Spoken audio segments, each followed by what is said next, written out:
And we're joined by Sean Larkin, a Tulsa police officer and sergeant for the organized gang unit.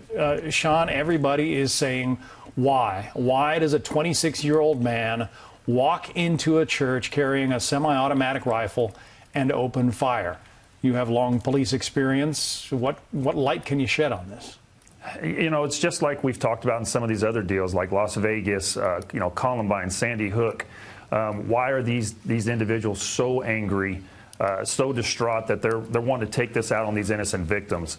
They're finding these soft targets, and what we've seen in each one of these deals is these guys want to go in and do as much damage, but when they're confronted by somebody or law enforcement is moving in on them, they're taking their own lives. You know, these guys are cowards. And it's bringing so much pain to these small communities like we saw here in Texas. Why is the question? It's just terrible. Yeah, and to flesh that out a little bit, the heroes who confronted him as he was running out of the church, apparently he saw that they were armed, and at least the word that we've gotten, this could change because these early reports are sometimes not quite correct, but the early reporting was that he dropped his gun and then jumped in his car and drove off like he's scared. I mean, you're exactly right. He's a coward. Exactly, and that's the term that describes the majority of these type of deals. They are cowards. They arm themselves to go out and inflict this type of damage, and when they're confronted with someone who's willing to bring the fight to them, law enforcement, in this case, a citizen that did an amazing thing, and they do exactly that. They are straight cowards. They're not willing to battle out with somebody who's willing to meet them head to head on what they're trying to do.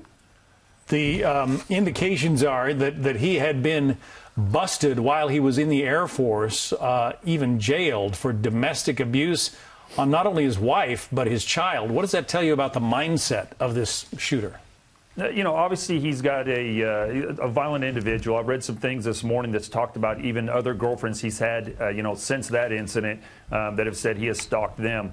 My question is I spoke with the local ATF head here in Tulsa and asked him about the, ability to buy the firearms. It's a form called the 4473, and there's a series of questions on there that would prohibit somebody from getting a firearm, one of which, I believe it's 11G, that talks about having a dishonorable discharge. From what I've read or we've heard, he was discharged for what's called a bad conduct.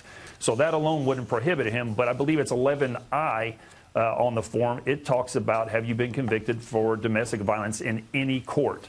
And if, in fact, he was convicted for domestic violence, there in the military, I understand he served a year for that sentence. I'm very curious, how was this missed when he went to purchase this firearm a year or so ago, whether it was filled out, differently on the military records from what we in law enforcement typically see. But if he, in fact, was convicted for domestic violence, he should not have been able to legally purchase that firearm. Sergeant Sean Larkin from the Tulsa Police Department, thanks for your expertise.